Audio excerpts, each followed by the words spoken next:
The alarm blared across the United Nations Space Command headquarters in Geneva. It was 3 in the morning when Commander William Carter rushed into the control room, still fixing his uniform. The large screen on the wall showed something no human had ever seen before: a fleet of unknown ships moving toward our solar system. "How fast are they moving?" Carter asked, his voice steady despite his racing heart. "Faster than anything we've ever tracked, sir," said Lieutenant Olivia Grant, her fingers flying over the console. "They'll reach Pluto's orbit in 6 days." Carter took a deep breath. After decades of searching for alien life, it seemed alien life had found them instead, and they were coming in fast. "Send the message we prepared for first contact," he ordered, "and get me the USS Horizon ready for launch in 3 hours." Within a day, every news channel on Earth showed the same images. Strange ships, unlike anything humans had built, were heading straight for them. Some people panicked, others celebrated. Most just waited, wondering if they were about to meet friends or enemies from beyond the stars. The USS Horizon was humanity's newest and fastest ship. As Commander Carter boarded with his crew of 50 specialists, he knew they were making history. Captain Maria Sanchez, the ship's science officer, walked beside him. "Do you think they'll be peaceful?" she asked quietly. Carter looked at her. "I hope so, but we're bringing weapons just in case." The journey to the edge of the solar system took the Horizon just 2 days, using its new fusion drives. As they approached the alien fleet, Carter ordered the ship to slow down. "Send the greeting message again," he told Communications Officer Jack Rivera. "All frequencies." They waited for what felt like hours. Then the screen flickered. The alien that appeared looked almost like a fish with arms. Its skin was blue and shiny, and it had large black eyes that blinked sideways. Water bubbled around it. "We are the Valori," it said in perfect English. Its voice surprisingly musical. "I am Ambassador Zeth Noir. We come seeking safe passage through your system." Carter stepped forward. "I am Commander William Carter of Earth. We welcome you to our solar system and offer friendship." The alien ambassador blinked again. "We accept your welcome, but we must inform you of why we travel. We flee from death itself." Over the next few hours, the Valori explained their situation. They were running from something they called the Devourers, a swarm of machines that woke up every 10,000 years to destroy advanced civilizations.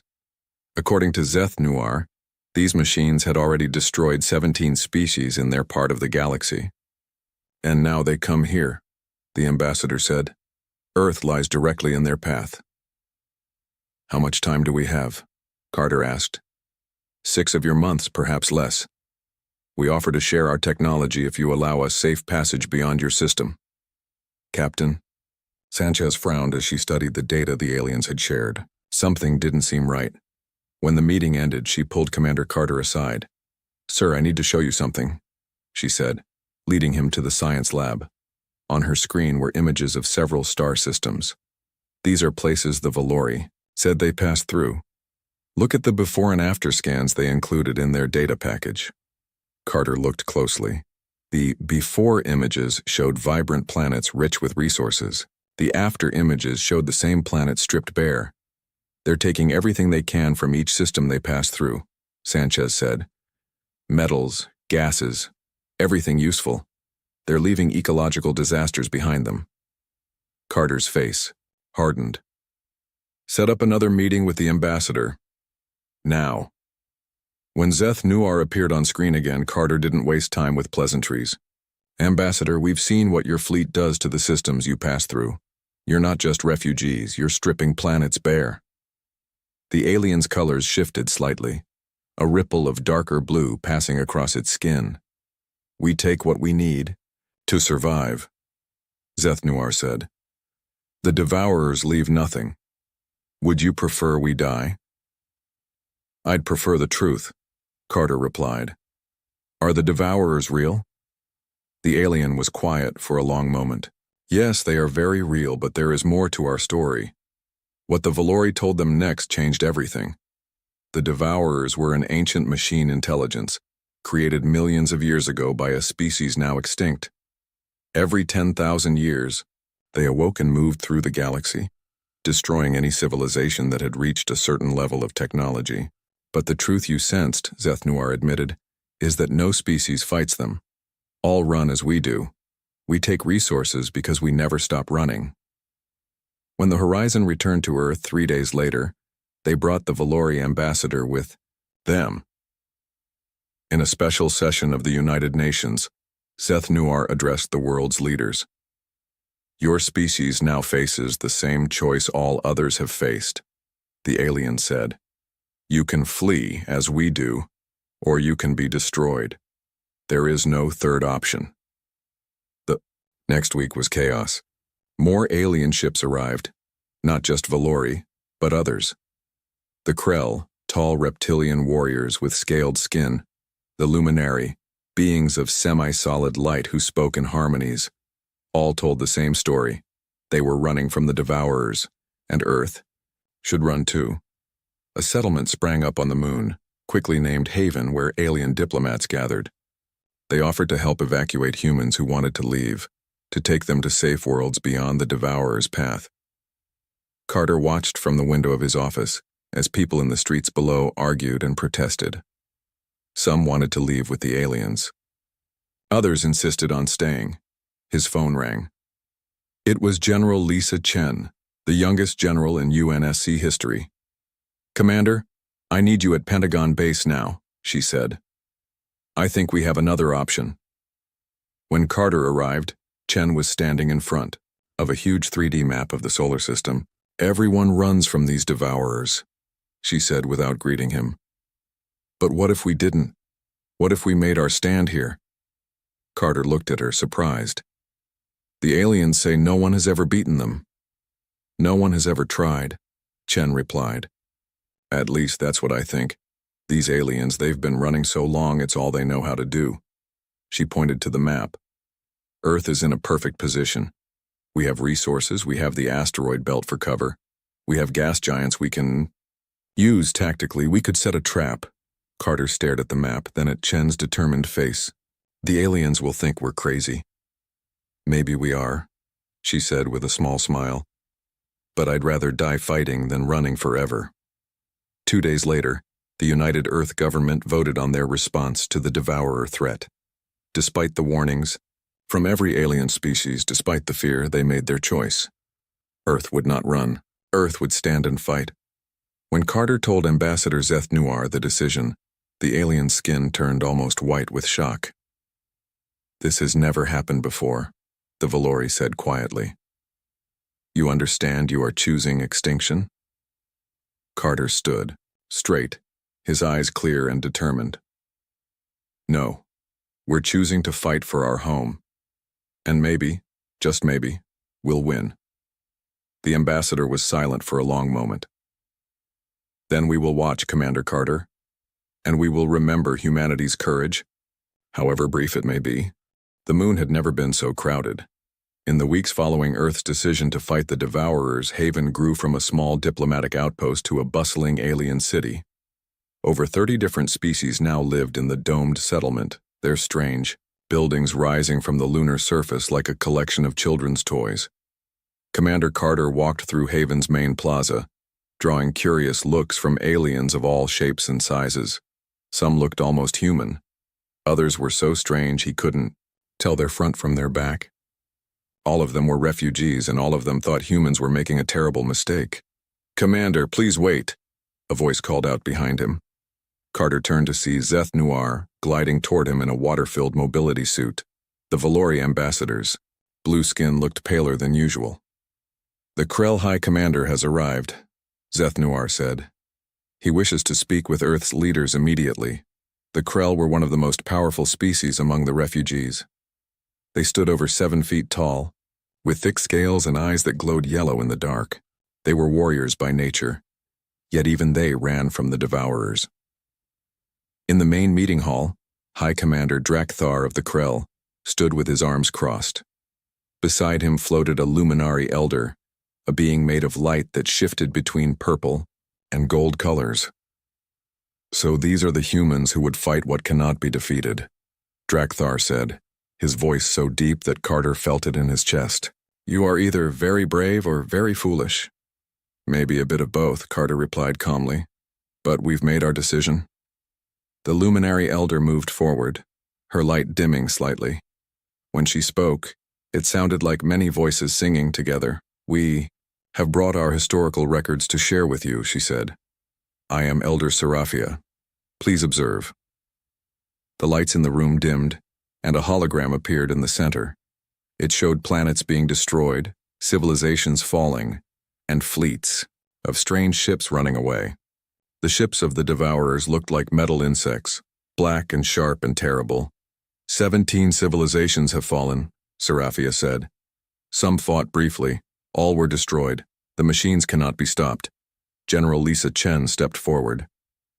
Unlike Carter, who tried to be diplomatic, Chen had little patience for alien warnings.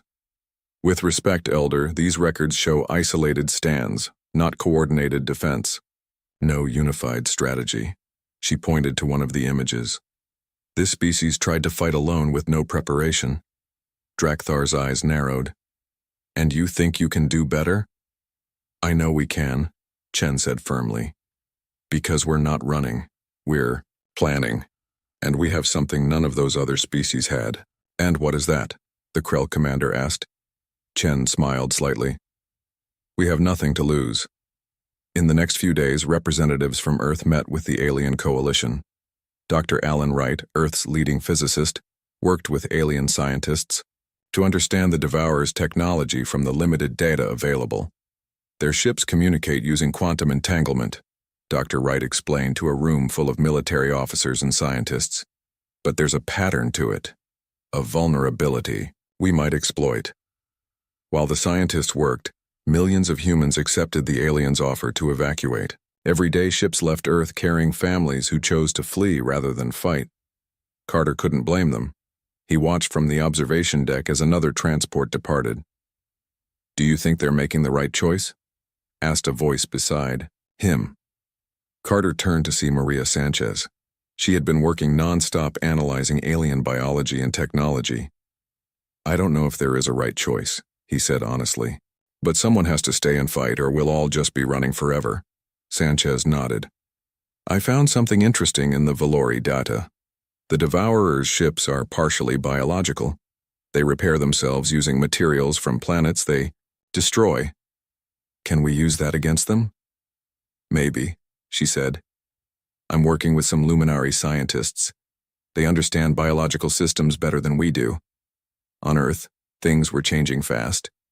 The United Earth government declared a global state of emergency. Factories switched from making cars and computers to making weapons and ships. The world's militaries joined together under a single command structure, with General Chen at the top. In orbit around Mars, a massive construction project began. Victor Rodriguez, the richest man on Earth, had turned his company's resources toward building defensive platforms. If we're going to fight, we need to fight smart, Rodriguez told the UNSC Council. These platforms will be hidden on the dark side of Mars. The Devourers won't see them until it's too late. But not everyone supported Earth's decision to stand and fight. Former Admiral Paul Bennett led a growing movement that believed resistance was pointless. We should be evacuating everyone, Bennett shouted at a public forum. Not throwing lives away in a battle we cannot win. His words led to protests in major cities. Some turned violent. In Chicago, a group tried to take over a spaceport to force more evacuations. UNSC troops had to restore order. In Haven, Commander Carter was surprised when a Krell warrior asked to speak with him privately. The alien's name was Grak, and he was even larger than his high commander. I wish to stay and fight with humans, Grak said without preamble. Carter blinked in surprise.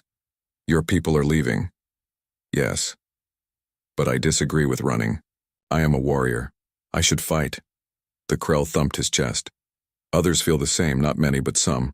That same day, a luminary physicist named Elori approached Dr. Wright. Her light was a steady blue, the color of determination. Your calculations interest me, she said. I believe your theory about overloading their quantum communication may work. I wish to help. Slowly, a small group of aliens decided to stay with the humans. Not many, just a handful from each species, but enough to bring valuable knowledge and skills. 4 months before the Devourers were expected to arrive, General Chen called a meeting of Earth's Defense Council. The room was tense as she stood before the 3D map of the solar system. "The asteroid belt will be our first line of defense," she explained. "We've placed engines on hundreds of large asteroids. When activated, they'll create a moving minefield." She pointed to Jupiter and its moons. "Our second line is here. We've placed stealth platforms around Europa, and our main fleet will wait near Mars, hidden from direct scans." Admiral Bennett, still part of the council despite his protests, shook his head. "This is madness. We're talking about fighting an enemy that has destroyed 17 civilizations." Chen looked at him steadily. "Yes, and they've never faced humanity before." Later that night, Commander Carter found himself unable to sleep. He walked to the observation deck and looked out at Earth, blue and peaceful from space. How much longer would it remain that way? "Beautiful, isn't it?" said a voice. Carter turned to see Ambassador Zeth Nuar. "Yes, it is," Carter agreed. "I have lived for 120 of your years," the Valori said. "I have seen many worlds, but I have never seen a species choose to fight when they could run." Carter looked at the alien. "Is that why you're still here? To watch us fight?" "Partly," Zeth Nuar admitted. "But also, I wonder, what if you are right? What if the Devourers can be defeated? Then everything changes," Carter said simply. The ambassador's skin rippled with colors. "Yes, everything." 3 months before the Devourers were expected to arrive, Earth became a planet of industry and preparation. Every factory worked day and night. Schools turned into training centers. Farmland was expanded to grow extra food. And in the skies, above, new ships took shape, built with both human engineering and alien technology. Victor Rodriguez stood in his control room on Mars, watching as robotic arms assembled yet another defensive platform. His face looked tired. He hadn't slept more than 4 hours a night for weeks. "That's Platform 58 complete," said his assistant, Kelly Jones. "We're ahead of schedule." Rodriguez nodded. "Good. Start on the next one immediately." Back on Earth, Dr. Alan Wright worked with Ilori, the luminary physicist, in a laboratory deep under the Rocky Mountains. The room was filled with strange equipment, some of it definitely not human in design. "The challenge," Dr. Wright explained to a group of engineers, "is to create a device that can send a signal at exactly the right frequency to overload their quantum communication." One of the engineers frowned. "But we've never even seen their technology up close." "The Luminary have," Wright replied, nodding toward Ilori, whose light pulsed a soft purple. "They managed to recover fragments from a previous encounter." Ilori floated forward. "The Devourers use quantum entanglement to coordinate their ships. It makes them very effective in battle. But quantum systems are delicate. If we can create enough interference at the right frequency, we can blind them," Wright finished. "Maybe not permanently, but long enough to give us an advantage." The engineers looked skeptical, but they set to work. They called the device. They were building a quantum disruptor, though many doubted it would work. On the moon, Haven continued to grow as more alien refugees arrived. Most stayed only briefly before continuing their journey away from the Devourer's path. But the news that some aliens had chosen to stay and fight with the humans spread quickly. Commander Carter met with Grak, the Krell warrior, and 5 other aliens who had decided to remain: Ilori, the luminary physicist, 2 Valori engineers, a reptilian Saurian combat specialist, and a small round alien called a Bondo who specialized in communications. "We need to coordinate our knowledge," Carter told them. "Anything you know about the Devourers' tactics or weaknesses could save lives." Grak thumped his chest. "Krell fought them briefly at Rigel System. Their ships hunt in packs like predators. They target command vessels first." The Saurian, whose name was Zix, nodded. "They use scanning beams before attacking, look for energy signatures, communication patterns." One of the Valori engineers added, "Their outer hulls regenerate quickly, sustained fire needed on same spot to cause damage." Carter took notes as they spoke, building a picture of their enemy. It wasn't much, but it was more than humanity had before. General Chen spent most of her time at the Global Defense Center in Colorado. The large underground facility buzzed with activity as military personnel from around the world worked together to prepare Earth's defenses. "The asteroid minefield is almost complete," reported her assistant, Major Frank Diaz. "Rodriguez's team has placed engines on over 500 large asteroids. When activated, they'll create a wall of moving rock."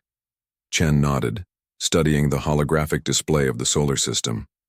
"And our fleet? 217 combat vessels ready, with another 83 in final stages of construction, plus the defensive platforms around Mars and Earth.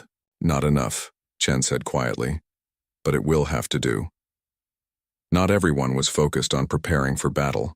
Former Admiral Paul Bennett's movement had grown stronger. He led protests in major cities, demanding that more evacuation ships be made available. "The aliens have offered to take us to safety," he shouted to a crowd in New York. "Why are we staying to die?" The tension came to a head when Bennett and his followers attempted to seize control of the lunar shuttle port at Haven. They planned to force the alien coalition to provide more evacuation ships. Commander Carter received the alert while meeting with Ambassador Zeth-Nuar.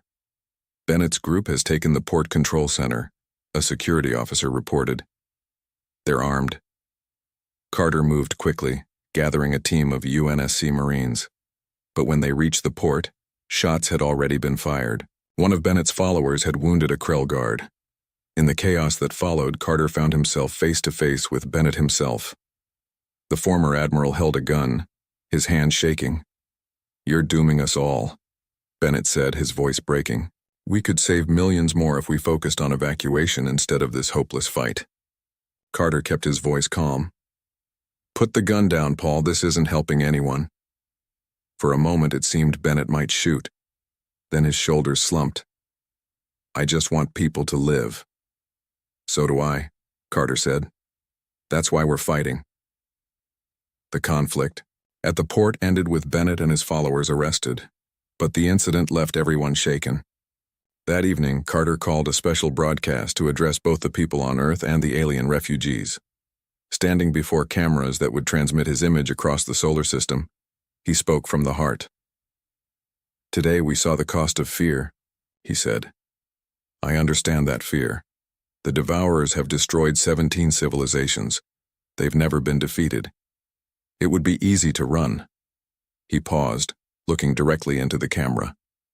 "But if we all keep running, they will never stop. Someone has to make a stand, not just for humanity but for every species that has lost their home. For every child who grew up on a refugee ship instead of under an open sky." His words reached the alien ships preparing to leave the solar system. On their screens, they saw this human speaking with simple conviction. "We do not ask anyone else to fight our battle," Carter continued. "But know this, when we stand against the Devourers, we stand for all of you too. And when we win, the stars will belong to the living again, not to machines." In their ships, some aliens listened with new interest. Others dismissed his words as the brave but foolish speech of a species about to die. 2 months before the Devourers' arrival, Dr. Wright and Alori had a breakthrough with the quantum disruptor. In a test chamber, they successfully disrupted a quantum signal similar to what the Devourers used. "It works," Wright said, his voice filled with tired amazement. "Now we just need to make it powerful enough to affect their entire fleet." On Mars, Rodriguez's production reached its final stages. The defensive platforms were complete, hidden on the dark side of Mars and its moons. Now his factories began producing thousands of small automated drones. "They're not powerful," he explained to General Chen during a video call. "But they'll create confusion, make it harder for the Devourers to target our main ships." Chen nodded. "Every advantage helps. How many can you make before they arrive?" "At current production? About 50,000. It wasn't enough. They all knew it wasn't enough. But day by day, piece by piece, humanity prepared for war. 1 month. Before the expected arrival, the last group of evacuees departed Earth. Those who remained had made their choice. They would stand and fight. They came like a storm of metal and darkness. The first sign was a disturbance at the edge of the solar system, near Pluto.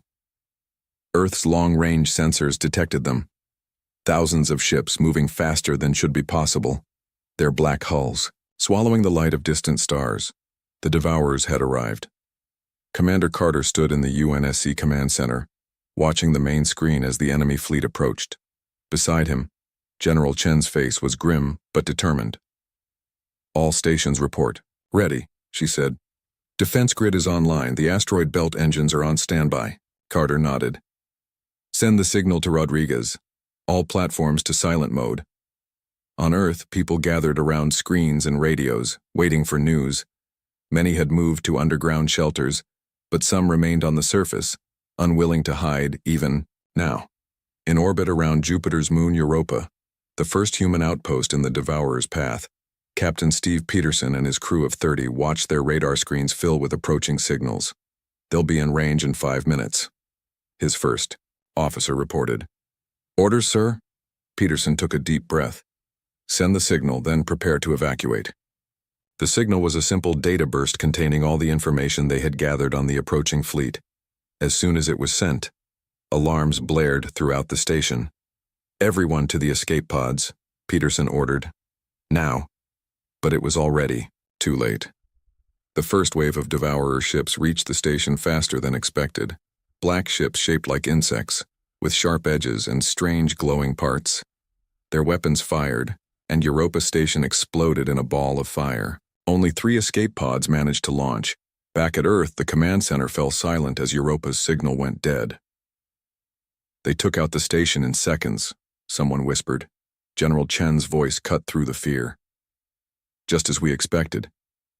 That's why we kept the station lightly defended. Now we know their first attack pattern." She turned to her officers. "Prepare for Phase 2. Get me Captain Walsh." The USS Defiance, commanded by Captain Gregory Walsh, waited with the main fleet near Mars. It was one of humanity's newest ships, specially modified for a single crucial mission. "The quantum disruptor is ready," Walsh reported when Chen contacted him. "Dr. Wright says it should work, but we need to get within 10,000 kilometers of their command ship." "You'll get your chance," Chen promised. "Wait for my signal." The Devourers moved through the outer solar system with frightening speed, destroying the few outposts in their path. They seemed unstoppable, just as the aliens had warned. But they had never faced a trap like the one humanity had prepared. As the enemy fleet approached the asteroid belt, General Chen gave the order. "Activate the asteroid engines. Now." In the belt between Mars and Jupiter, hundreds of massive rocks suddenly lit up with blue engine flares. The asteroids began to move, forming a shifting wall of stone in the Devourer's path. The enemy ships paused, as if confused by this unexpected obstacle. Then they began to fire, breaking apart the larger asteroids. But for each one they destroyed, the fragments became more obstacles, more weapons. "They're slowing down," reported Major Diaz. "The asteroids are working." But the celebration was short-lived. The Devourer ships adapted quickly, forming new patterns to navigate through the moving rocks. They were still coming, just more slowly now. In Haven on the Moon, the alien refugees who had chosen to remain watched the battle with a mixture of fear and hope. Ambassador Zeth Nuar's skin had turned a pale blue as he stood beside Grak, the Krell warrior. "They adapt quickly," the Valori said. "I have never seen anyone slow them down for so long, but they are still coming." Grak grunted. "Humans are clever. This is just the beginning." As the Devourers cleared the asteroid field, General Chen implemented the next phase of her plan. The human fleet, which had been waiting near Mars, suddenly broke formation. Ships, scattered in all directions, appearing to flee in panic. "They're taking the bait," Chen said, watching the enemy fleet split up to pursue the apparently retreating human ships. "Just as you said, Grak. They hunt like predators." The Krell warrior nodded. "They cannot resist pursuing a fleeing enemy." This was the moment they had planned for. As the Devourer ships spread out, Rodriguez activated his hidden platforms on the dark side of Mars. Weapons rose from the surface of the red planet, targeting the now dispersed enemy ships. At the same time, thousands of small drones launched from bases on Mars's moons, swarming around the Devourer vessels like angry bees. They were too small to do much damage, but they confused the enemy's sensors, making it harder for them to track the human ships. In the chaos, Captain Walsh saw his opportunity. The USS Defiance, using its advanced stealth systems, slipped through the battle toward the center of the Devourer fleet. There, larger than the others, was what they believed to be the command ship. "Charge the quantum disruptor," Walsh ordered. "Prepare for close approach." On the bridge of the Defiance, Dr. Wright worked frantically at a console, making final adjustments to his device. Beside him, Ilori's light pulsed with nervous energy. "It needs to be precise," she reminded him. "Too strong, and it could affect our ships too." Wright nodded. "I know. Trust me." The Defiance moved closer to the massive Devourer command ship, using the battle around them as cover. They were almost in range when a Devourer patrol ship spotted them. "We've been detected," shouted the sensor officer. "Enemy ship on approach." Walsh made a quick decision. "Ramming speed. Get us as close as possible to the command ship." The Defiance's engines flared as it accelerated directly toward the massive enemy vessel. The patrol ship fired, hitting their engines. Alarms blared throughout the ship. "We're losing power," reported the engineer. "We can't maintain this course for long." Walsh looked at Dr. Wright. "How close do we need to be?" Wright checked his readings. "Closer, we're not there yet." The ship shuddered as another blast hit them. Systems failed across the bridge. They were running out of time. "All crew to escape pods," Walsh ordered. Then he turned to Wright and Ilori. "Can you set the disruptor to activate on impact?" Wright's face paled as he understood what the captain was suggesting. "Yes, but that means—" "I know what it means," Walsh said quietly. "Do it." As the crew evacuated, Walsh stayed at the helm, manually guiding the damaged ship toward its target. Wright and Ilori worked quickly to reconfigure the quantum disruptor before boarding the last escape pod. "It's set," Wright told the captain over the comm.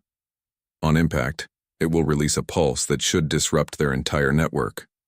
Walsh nodded. "Get out of here, and Doctor, make sure this works." The escape pods launched, speeding away from the doomed ship. On the bridge, now empty except for Captain Walsh, warning lights flashed as the Defiance closed in on the Devourer command ship. "Let's see how you like fighting blind," Walsh whispered as his ship crashed into the enemy vessel. The explosion was small compared to the size of the Devourer ship, but seconds later, a strange pulse of energy spread outward from the point of impact. It wasn't visible to the human eye, but its effect was immediate. Across the battlefield, the Devourer ship suddenly stopped moving in formation. Some drifted aimlessly. Others began firing in random directions. The carefully coordinated swarm had become a collection of confused individual ships. For the first time in recorded history, the Devourers were vulnerable. For several precious minutes, the Devourer ships drifted in confusion. Their perfect formation broken, their coordinated attacks now random and scattered. In the UNSC command center, General Chen didn't waste a second. "All ships, attack now. Focus fire on the larger vessels," she ordered. The human fleet regrouped with incredible speed. Ships that had appeared to flee now turned and charged toward the enemy. Weapons fired from every angle, targeting the suddenly vulnerable Devourers. In Haven on the Moon, the alien refugees watched in stunned silence. None of them had ever seen the Devourers confused before.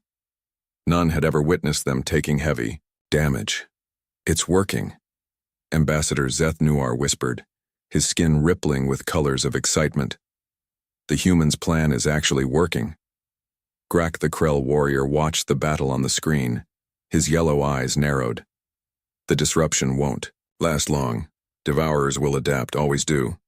He was right. After 7 minutes of chaos, the enemy ships began to move with purpose again. A new pattern formed, different from before, but still coordinated. They had found another way to communicate.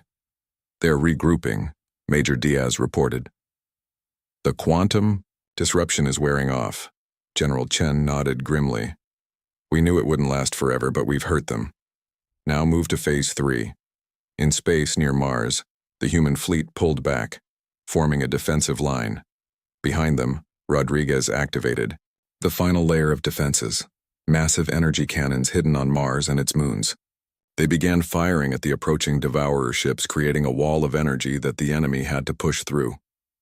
On the main screen, Commander Carter watched as the Devourers adjusted their approach. They were moving more cautiously now, no longer assuming an easy victory. "They've never been hurt like this before," Carter said. "They don't know what to expect from us anymore." But the Devourers were still advancing. Despite humanity's best efforts, despite the traps and weapons and sacrifices, the enemy fleet was slowly pushing toward Earth. The human ships fought bravely, but for each Devourer vessel they destroyed, another took its place. Dr. Wright, who had been rescued along with Ilori from the Defiance's escape pods, worked frantically on a new idea. The quantum disruption worked, but they adapted too quickly, he explained to Commander Carter. "We need something more permanent." Ilori's light pulsed with intensity. "If we could access their central programming, we might be able to shut them down completely." "And how do we do that?" Carter asked. "Their command ship is in the middle of their fleet." Before anyone could answer, an alert sounded. New ships were approaching from the outer system, but they weren't Devourers. "Sir," called the communications officer, "we're receiving a transmission from the incoming vessels. It's the Valori fleet. They're coming back." On screen, dozens of blue Valori ships appeared, followed by the angular vessels of the Krell and the shimmering crafts of the Luminari. The alien refugees were returning. Ambassador Zeth Nuar's voice came through the speakers. "Commander Carter, General Chen, the Valori High Council has made a decision. We will not run anymore. We will fight alongside humanity." One by one, the leaders of other alien species made the same declaration. The Krell, the Luminari, the Saurians, and others, all had chosen to return and join the battle. "Your courage has shown us the error of our ways," said the Luminari Elder Seraphia. "For 10,000 years we have fled from the Devourers. Today we stand with humanity." With the alien ships joining the fight, the battle shifted. The Devourers now faced opponents with different technologies, different tactics. It confused them, slowed their advance, but they were still coming. In a desperate planning session, Commander Carter, Dr. Wright, and representatives from each alien species searched for a final solution. "We need to get to their core programming," Ilori insisted. "It's the only way to stop them permanently." Grak rumbled his agreement. "Need a boarding party. Fight through to their central control." "That's suicide," Carter said. "We can't even get close to their command ship." Zeth Nuar moved forward, his water suit humming softly. "The Valori ships are faster than anything you have. We can get a small team close enough." The plan came together quickly. A joint human-alien team would board the Devourer command ship. Dr. Wright and Ilori would try to access the core programming, while soldiers, both human and alien, protected them. Commander Carter insisted on leading the mission himself. "This is our one chance," he told General Chen when she objected. "I need to be there." The boarding party gathered on the Valori ship Swift Current. 12 beings from 6 different species, all prepared to risk everything. Each carried weapons, and Dr. Wright brought a special device designed to interface with the Devourer's systems. "We may not come back from this," Carter told them, "but if we succeed, we end the Devourer threat forever." The Swift Current moved with incredible speed, slipping through gaps in the enemy formation.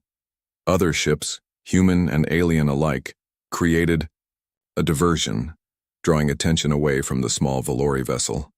They reached the massive Devourer command ship during the heaviest fighting. Using a cutting tool designed by the Saurians, they burned through the outer hull and entered. Inside, the ship was like nothing they had ever seen. It was both mechanical and biological, with pulsing tissues alongside metal components. Strange. Devices moved through corridors, ignoring the boarding party at first. "They don't recognize us as a threat," Wright whispered. "Their internal sensors must be programmed differently." They moved deeper into the ship, following Ilori's readings, toward what she believed was the central control room. Twice they had to fight security drones, losing 3 team members in the process. Finally, they reached a massive chamber at the heart of the ship. In the center stood a column of swirling energy, with countless data streams flowing in and out. "That's it," Ilori said, her light pulsing with excitement. "The core programming." Dr. Wright moved forward with his device, but security systems finally recognized the intrusion. Mechanical defenders emerged from walls and floors, attacking the team. "Hold them off," Carter ordered, firing at the approaching machines. "Give Wright and Ilori time." A desperate battle erupted in the chamber. Human and alien fought side by side against the Devourer defenses. Grak roared as he smashed machines with his bare hands. A Valori engineer used water pressure as a weapon, shorting out enemy systems. At the central column, Wright and Ilori worked frantically to connect their device. "I'm in!" Wright shouted finally. "I'm accessing their core programming." What they found shocked them.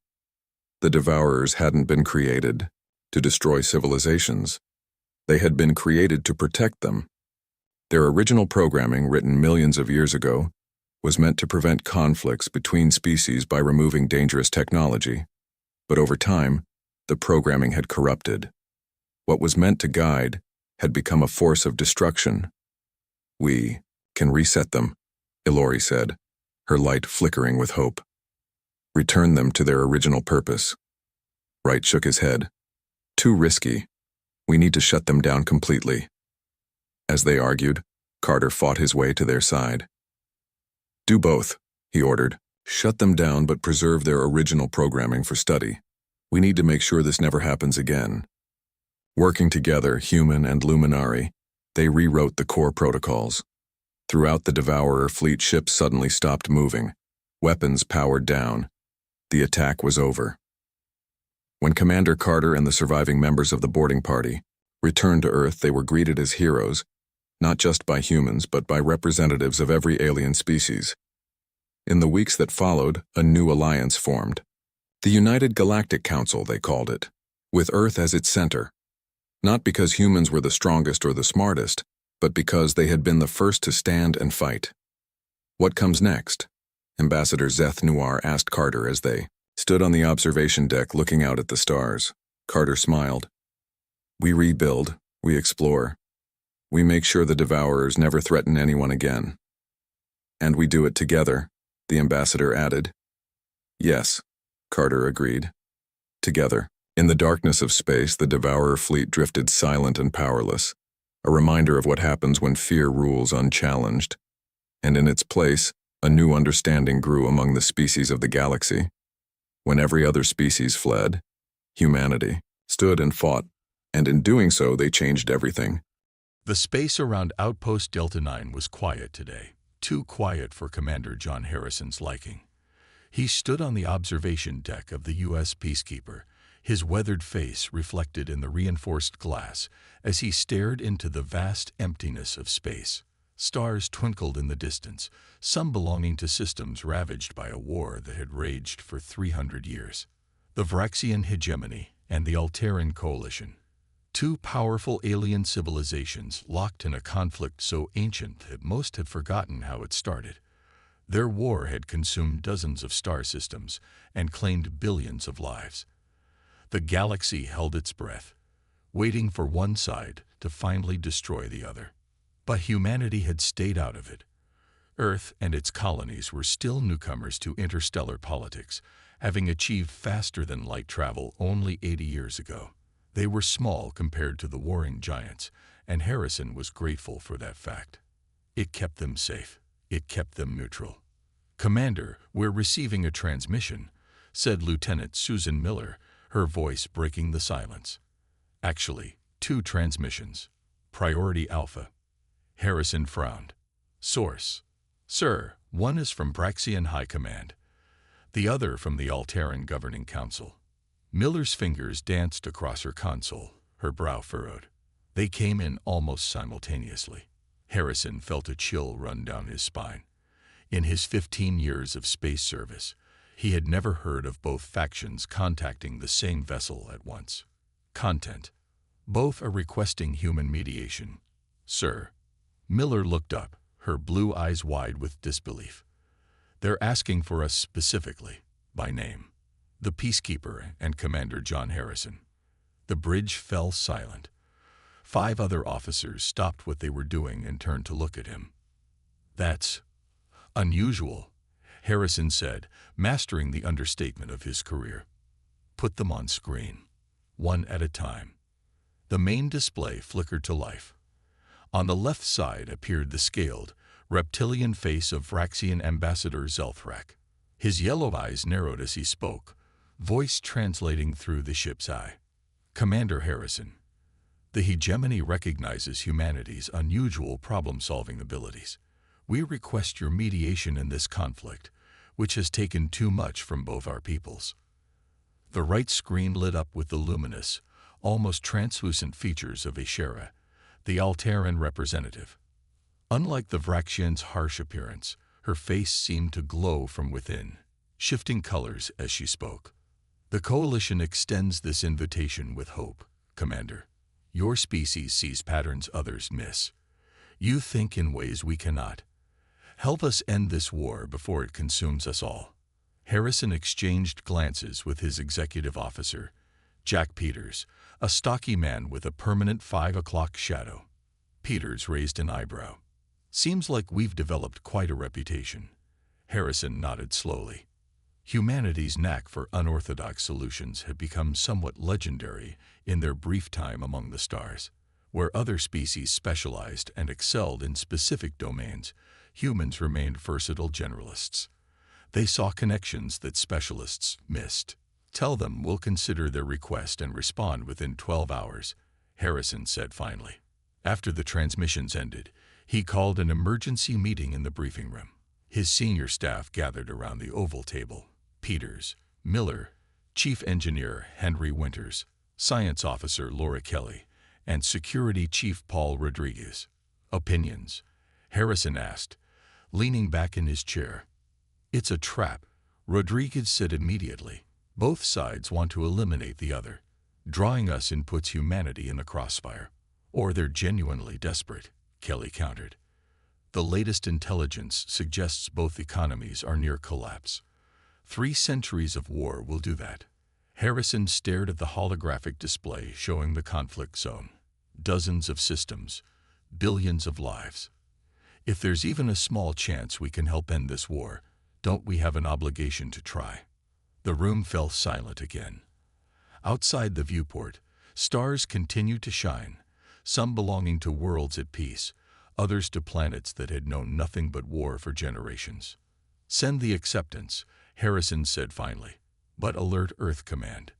If this goes badly, humanity needs to be ready." The die was cast. For better or worse, humanity was about to step into the longest, bloodiest war the galaxy had ever known. 2 days later, Harrison stood in his quarters, reviewing personnel files on his tablet. If he was going to mediate this ancient conflict, he needed the right team. People who could think outside the box.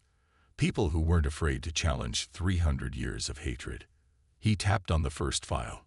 Samantha Weiss, top diplomatic negotiator with 15 successful first contact missions, known for her ability to find common ground between the most different species. Next came Alan Price, xenoanthropologist who had lived among 7 different alien cultures. His papers on cross-species communication were required reading at the Academy.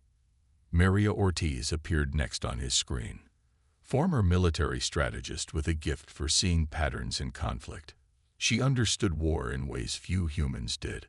Last was Daniel Grant, ethics specialist who had pioneered new translation algorithms that captured emotional context across species. His work had prevented at least 3 interstellar misunderstandings from escalating into violence. Harrison sent the assignment requests and turned to look out his viewport. The Peacekeeper would reach Nexus 7 in 12 hours. The neutral space station floated at the exact midpoint between Vraxian and Altaran space. No weapons were allowed on board, and its systems were maintained by robots from a third, uninvolved species. "Perfect place for peace talks," Harrison muttered. "Or an ambush." The door chimed. Jack Peters entered, holding the security report. "We've been scanned 17 times in the last hour," Peters said. Both Thraxian and Alteran vessels are tracking our approach. Harrison nodded. Expected. Have they sent advance teams to Nexus 7? Yes, and they're keeping their distance from each other. Station reports tension, but no incidents. Small mercies. When the Peacekeeper docked at Nexus 7, Harrison led his newly assembled team through the airlock. The station's artificial gravity felt slightly lighter than Earth standard. Its white corridors curved gently, designed to avoid sharp corners where enemies might lurk. Impressive architecture, Price said, looking around, designed to minimize confrontation. They were met by a hovering robot guide that led them to the central meeting chamber. The room was perfectly circular, with 3 identical tables forming a triangle. Symbols from all 3 species decorated the walls. The Vraxians entered first. Ambassador Zelthrak stood nearly 7 feet tall, his scaled skin a deep green that shifted to blue around his throat. 2 guards flanked him, their clawed hands resting near weapons they had been forced to leave outside. "Commander Harrison," Zelthrak said, his voice a low rumble even through the translator. "The hegemony appreciates your swift response." The doors on the opposite side slid open. The Alterans seemed to float into the room. Ambassador Ishera's translucent body glowed with soft pulses of light. Unlike the heavily armored Vraxians, the Alterans wore simple garments that caught and reflected their bioluminescence. "Commander," Ishera's voice came through the translator like music.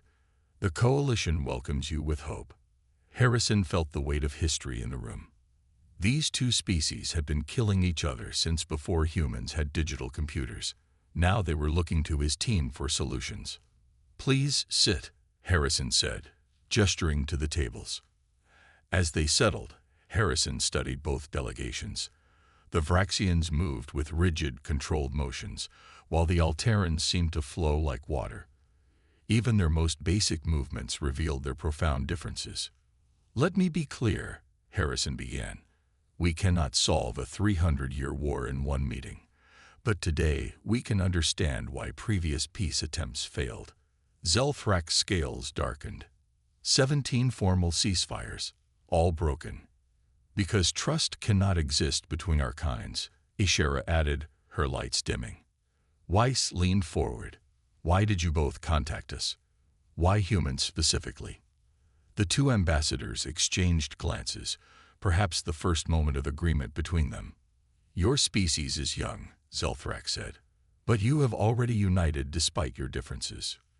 You argue constantly among yourselves," Ishera continued, "yet you do not destroy each other."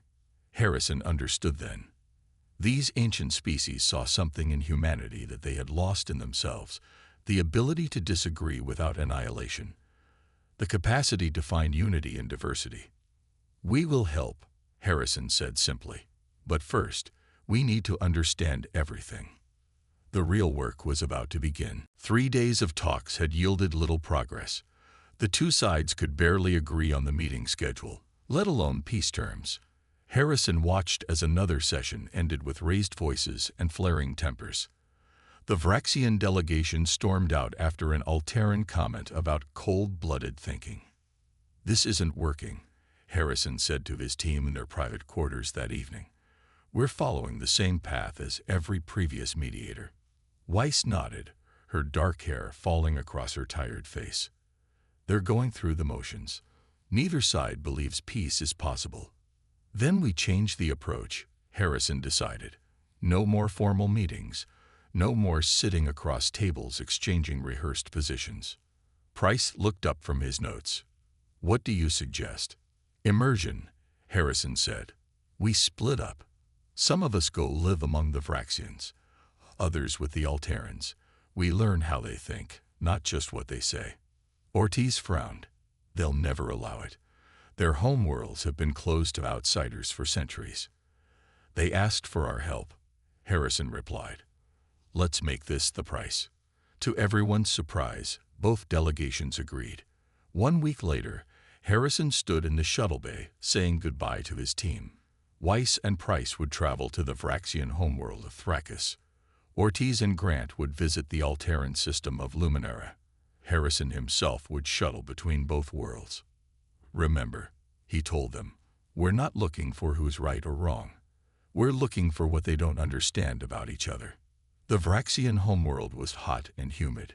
Great domed cities rose from steaming jungles. Inside, powerful cooling systems kept temperatures low enough for the Vraxians to maintain their energy and speed. Weiss and Price lived in a diplomatic compound, studying Vraxian history and culture. They learned that Vraxians needed cool environments to think clearly. Heat made them sluggish and vulnerable. Their entire civilization is built around temperature control, Price reported to Harrison. Their factories produce cooling agents that they release into their atmosphere. Meanwhile, on Luminara, Ortiz and Grant discovered something equally important. The Alterans were photosynthetic. Their translucent bodies absorbed light for energy.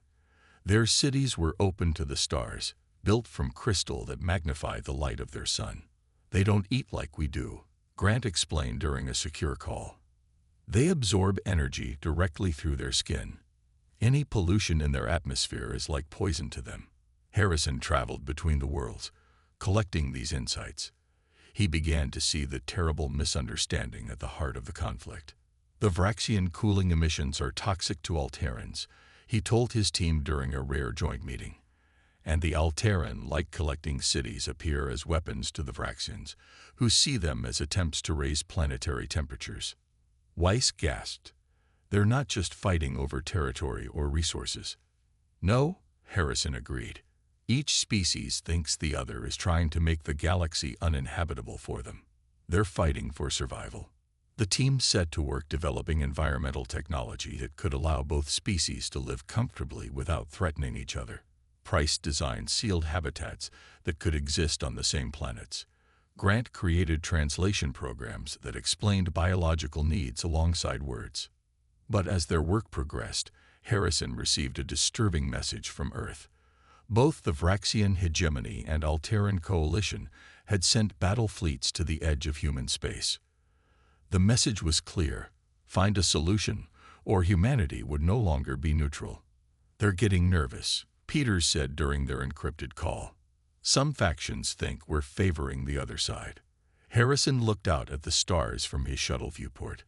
The team was making progress, but time was running out. Somewhere in the darkness, powerful forces were moving against them. Forces that perhaps didn't want this war to end at all. Increase security, Harrison ordered, and tell Earth to be ready for anything.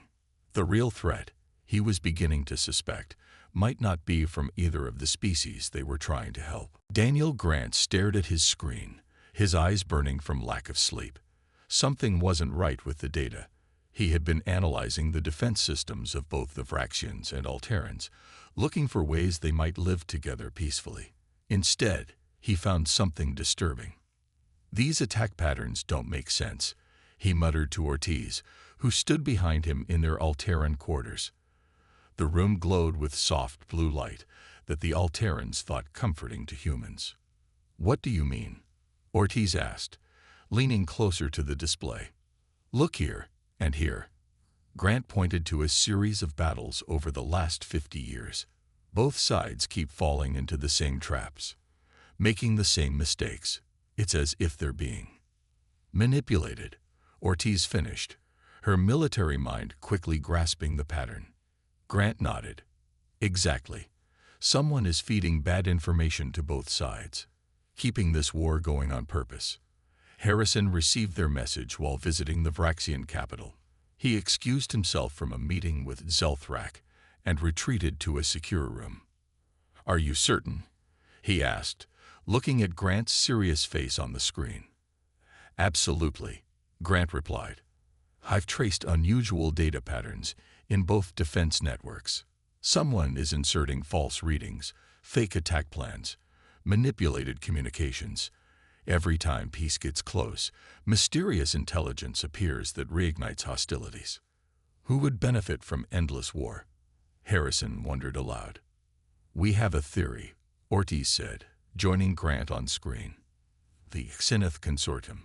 They've been selling weapons and resources to both sides for centuries. This war has made them incredibly wealthy. Harrison frowned. The Xenoth were a secretive species known for their trading networks. They'd rarely appeared in person, preferring to work through intermediaries. "Can you prove it?" Harrison asked. "We're close," Grant said. "I just need access to one of their trading servers." Harrison ended the call and returned to his meeting with Zelthrak. But something had changed. The Vraxian seemed more tense than usual, his scales darkening to a deep blue. "Is something wrong, Ambassador?" Harrison asked. "We have received intelligence that humans are developing weapons with the Alterans," Zelthrak said coldly. "Weapons designed to alter planetary temperatures in ways fatal to my species." Harrison felt a chill. "That's completely false. We've been working on environmental solutions that would benefit both sides." Before their conversation could continue, Harrison's communicator beeped with an emergency signal. It was Weiss. "John, we've been attacked," she said, her voice shaking. "Someone tried to access our research. Price was hurt defending the data." Harrison's mind raced. The same day they discovered possible manipulation, both sides suddenly received false information about human intentions. This couldn't be coincidence. "I need to return to my ship," Harrison told Zelthrak. "Someone is trying to sabotage these peace talks." The Vraxian studied him with unblinking yellow eyes. Perhaps humans are not as neutral as they claim." Harrison hurried back to his shuttle, only to find it damaged. The engine had been carefully sabotaged. Not enough to be obvious, but enough to cause a catastrophic failure once in space. "Someone wants me dead," he realized. He contacted Peters on the Peacekeeper. "Jack, I need extraction. And alert all team members. We're being targeted." But it was too late for warnings. On Luminara, Ortiz barely survived an explosion in her quarters. The blast was blamed on Vraxian terrorists, further inflaming tensions. Harrison managed to reach the Peacekeeper using a Vraxian diplomatic shuttle. As soon as he arrived, he called an emergency meeting with his team. Those who could attend in person and others joining virtually.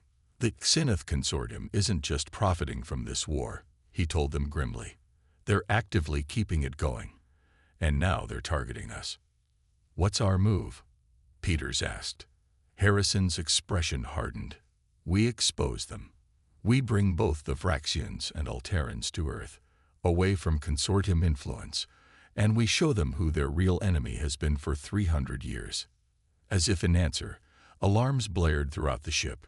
3 Xenoth vessels had just appeared on their sensors, weapons charge.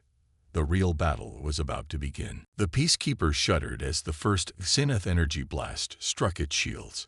Harrison gripped the edge of the command chair as Peters called out damage reports. "Shields at 80%, Peters said. "They're not trying to destroy us. Just disable us." "That makes sense," Harrison replied. "They want to silence us, not create an incident with Earth." Harrison opened a channel to the Xenoth vessels. A hooded figure appeared on screen, its face hidden in shadows. "Commander Harrison," the figure said, its voice processed through translators.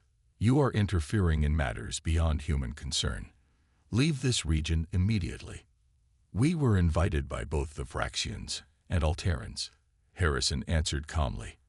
"And we've discovered your manipulation. For centuries, you've been profiting from their war." The Xenoth made a sound that might have been laughter. "Prove it. Neither side will believe you over their trusted trading partners." The communication cut off as another blast rocked the ship. Harrison turned to his communications officer.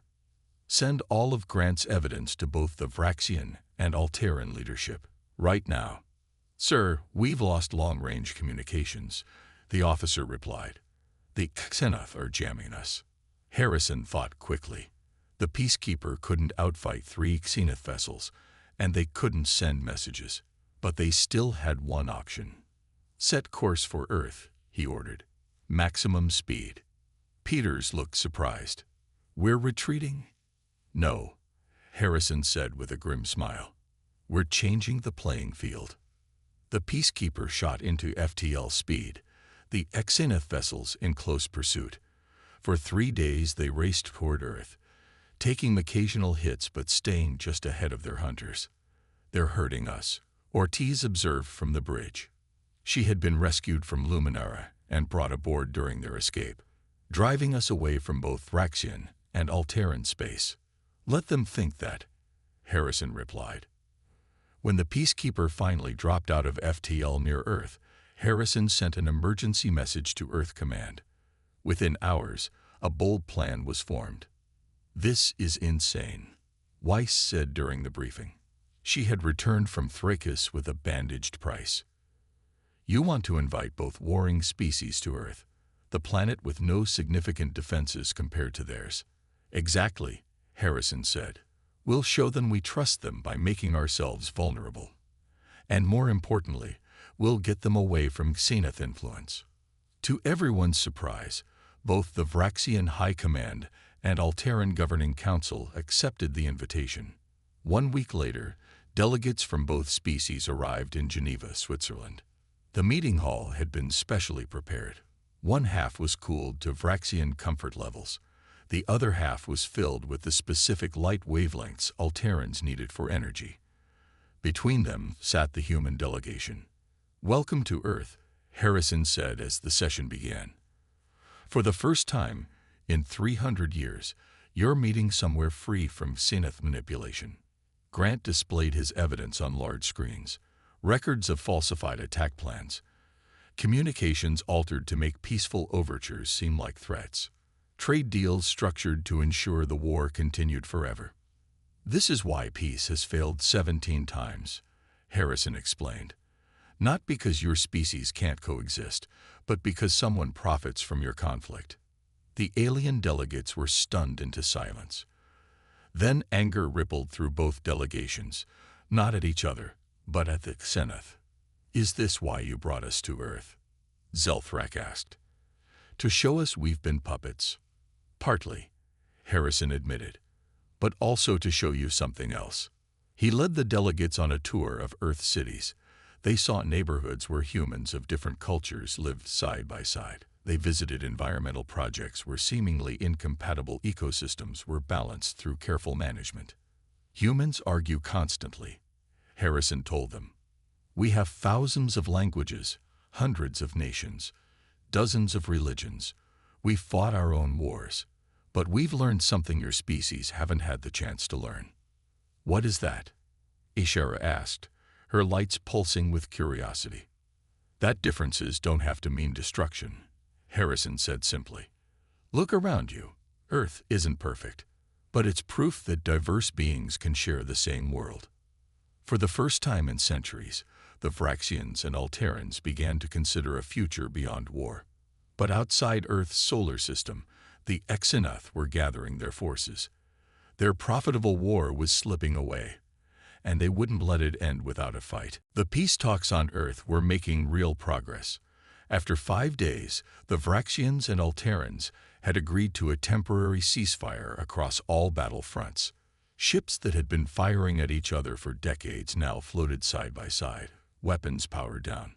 Harrison watched the delegates with growing hope. They were no longer sitting on opposite sides of the room. Small mixed groups had formed, discussing specific planets and systems where they might test Price's environmental solutions. "It's working," Weiss said, joining Harrison by the window. Outside, snow fell gently on the Geneva landscape. "They're actually talking about sharing planets." "Don't celebrate yet," Harrison cautioned. "The Xenath won't give up their profit source easily." His words proved true sooner than expected. During the 6th day of talks, all communication screens suddenly activated. Emergency signals flashed from 3 different star systems along the border between Vraxian and Alteran space. "We're receiving reports of massive weapons fire," Peters announced, rushing into the conference room. "Defense systems at Kilari, Vox Prime, and Altair 9 have all activated simultaneously." The peaceful atmosphere shattered. Vraxians and Alterans jumped to their feet, scales darkening and lights flashing in alarm patterns. "This is a trick," shouted a Vraxian general. "The coalition attacks while we talk peace." "Lies," an Alteran commander responded. "Your forces fired first." Harrison raised his hands for silence. Wait, this is exactly what the Xenith want. They're triggering your automated defense systems remotely. But it was too late. Both delegations were already contacting their fleets, ordering full battle readiness. 3 centuries of war couldn't be erased in 6 days of talks. We're losing them, Price said quietly. They're falling back into old patterns. Harrison refused to give up. Grant, can you trace these system activations? Grant was already working at a terminal, fingers flying across the interface. The commands are coming through hidden subroutines in both defense networks. They're using the same backdoors they've always used to manipulate the war. Can you block them? Harrison asked. Not from here, Grant said. I'd need direct access to a Xenith control hub. Ortiz stepped forward. Then we get you that access. A plan formed quickly. While the delegates argued, the human team gathered in a side room. Ortiz outlined a daring mission. The Xenith have a hidden base in the Caldari Nebula, she explained. It's where they coordinate their operations in this sector. If we can get there, Grant can access their systems and prove they triggered these attacks. How do you know this? Weiss asked. Because I found their navigation logs while analyzing battle patterns, Ortiz replied. They always avoid that section of the nebula, even when it would provide tactical advantage. Harrison nodded. We'll need a small, fast ship, and we'll need help. He returned to the main conference room, where the arguments had grown louder. With a sharp whistle, he called for attention. Both your fleets are mobilizing based on false information, he said firmly. We can prove it, but we need your help. I need 1 ship from each of your forces, with your best special operations teams. The room fell silent. Then Zelthrak spoke. Why should we trust you now? Our worlds are under attack. Because you've been fighting for 300 years. And what has it gained you? Harrison asked. Give me 48 hours. If I'm wrong, you can go back to your war. If I'm right, you'll finally know who your real enemy is. After tense discussions, both sides agreed. Within hours, Harrison found himself aboard a small, stealthy human vessel, accompanied by Ortiz and Grant. They would rendezvous with 1 Vraxian and 1 Alteran ship at the edge of the Caldari Nebula. As they prepared to depart Earth orbit, Peters approached Harrison. This is beyond risky, he said quietly. The Xenith will kill you if they catch you. Harrison nodded. Probably. But if we do nothing, billions more will die in a war that should have ended centuries ago. The small ship accelerated away from Earth, carrying with it perhaps the last hope for peace. Behind them, Vraxian and Alteran fleets were already moving toward confrontation, drawn once again into the endless cycle of violence that had consumed them for generations. Time was running out. The Caldari Nebula glowed an eerie purple, gases and dust creating strange patterns in space. Harrison's small ship moved silently through the outer edges, its engines muffled and its heat signature reduced to near nothing.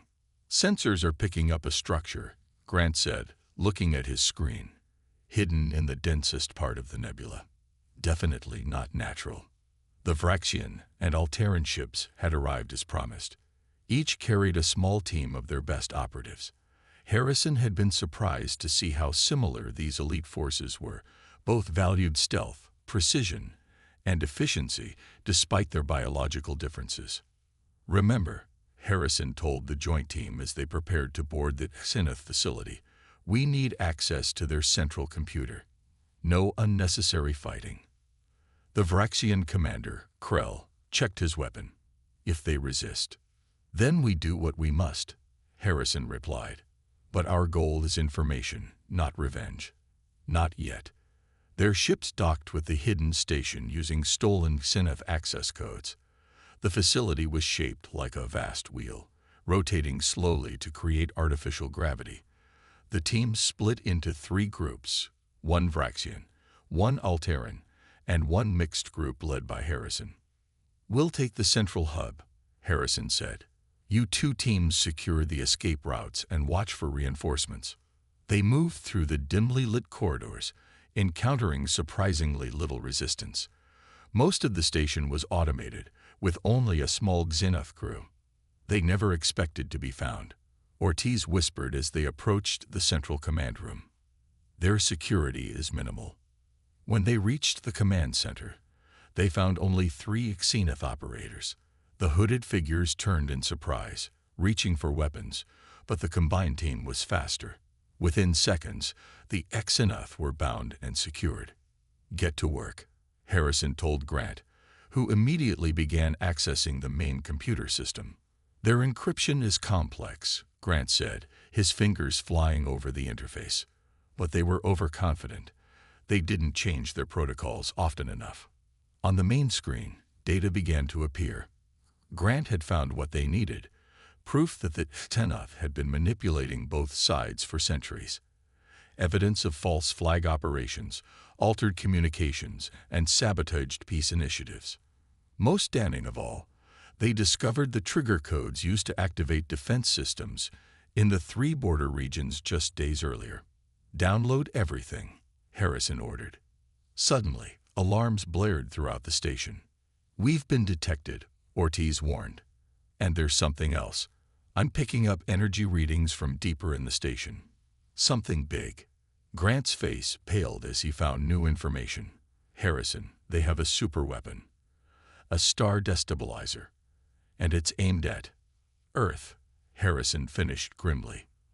"They're planning to eliminate the peace talks by destroying our planet." The Vraxian and Alteran team members looked at each other in shock. "Why target Earth?" Krell asked. "Humans aren't their enemies." "Because we exposed them," Harrison explained. "And because Earth represents something dangerous to them. Proof that different species can live together peacefully." Grant continued downloading data while Harrison contacted both fleets. "This is Commander Harrison to all Vraxian and Alteran vessels. The Xenoth are preparing to attack Earth with a star destabilizer. We have proof they've been manipulating your war for centuries, transmitting data now." As the evidence streamed to both fleets, Harrison and his team fought their way back to their ships. The station was now fully alerted, with Xenoth security forces converging on their position. "We're cut off from the docking bay," Ortiz called out as energy blasts struck the wall beside her. Just when it seemed they might be trapped, a new voice came over their communications. "Human team, fall back to Section 12B. We will clear your path." To Harrison's amazement, it was the voice of Vraxian Fleet Commander Durax, speaking not just to his own forces, but to the Alterans as well. "The evidence is clear," Durax continued. "For 3 centuries, we fought the wrong enemy. Today, that changes." Throughout the nebula, something unprecedented was happening. Vraxian and Alteran ships, enemies for generations, were moving into formation together. Their combined fleet turned toward the Xenoth station, weapons charging. The war had found a new target. 6 months had passed since the battle at the Caldera Nebula. Harrison stood on the observation deck of the newly commissioned starship Unity, watching as the first joint Vraxian-Alteran settlement took shape on the planet below. The world had been named Harmony, a neutral planet in a system between their territories. Using human environmental technology, the planet had been divided into zones. Cooler regions for the Vraxians, light-rich areas for the Alterans, and mixed zones where both species could interact comfortably. "Quite a sight, isn't it?" Peters said, joining Harrison at the viewport. Harrison nodded. 3 centuries of war ended in 6 months. The final battle against the Xenoth had been brief but intense. The combined Vraxian and Alteran fleet had destroyed the hidden station before the star destabilizer could be activated. Their forces had then moved through known space, eliminating Xenoth trading posts and weapons facilities. The Xenoth leaders had been captured and now faced justice in the first-ever trial presided over by judges from all 3 species, Vraxian, Alteran, and human. "Admiral Harrison," a young officer called from the doorway. "The ceremony is about to begin." Harrison smiled at his new rank. After the crisis, Earth Command had promoted him for his role in ending the galaxy's longest war. He made his way to the main hall of the settlement, where representatives from all three species had gathered. The room was carefully designed, one side cool for Vraxians, one side bright for Alterans, and a comfortable middle ground where humans could move freely between both. Zelthrak and Ishera stood together at the center, no longer enemies but partners in a fragile peace. Beside them stood Weiss, who had developed a new translation system that accounted for biological differences in perception. "Today we open the First Galactic Council," Zelthrak announced, his voice strong and clear through Weiss's improved translators. "Three species united in purpose. Where there was war, we build peace," Ishera continued, her lights pulsing in patterns of hope and determination. "Where there was division, we find common ground." Harrison stepped forward to speak for humanity. "We came to this galaxy as newcomers, the youngest spacefaring race. We didn't bring the most advanced technology or the largest fleets. What we brought was perspective, the hard-earned knowledge that differences can become strengths when understood and respected." The gathered crowd applauded. Among them, Grant and Price watched with pride. Their environmental systems now allowed species with completely different biological needs to share planets without threatening each other. Ortiz had helped design the new joint defense network that protected all three species equally. Outside the hall, through crystal-clear windows, Harrison could see children playing. Young Vraxians moved carefully around small Alterans, their natural differences no longer a source of fear, but of curiosity and friendship. A memorial stood in the center of the settlement, a simple stone column listing the billions who had died in the Long War. It served as a reminder of what had been lost and what must never happen again. Later, as the Unity prepared to return to Earth, Harrison received a message from the new Galactic Council. They had voted unanimously to establish an academy where all three species would train together as explorers and peacekeepers. "They want to name it after you," Peters said with a grin. "The Harrison Academy for Interspecies Cooperation." Harrison shook his head. "Tell them to name it after humanity instead. It wasn't me who ended this war. It was what humans have always done best, seeing past differences to find connections." As the Unity broke orbit and set course for Earth, Harrison took one last look at Harmony. From space, you couldn't tell which sections were Vraxian and which were Alteran.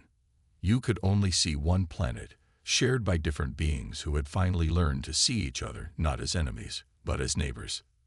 The oldest war in the galaxy had been unstoppable, until humanity finally stepped in.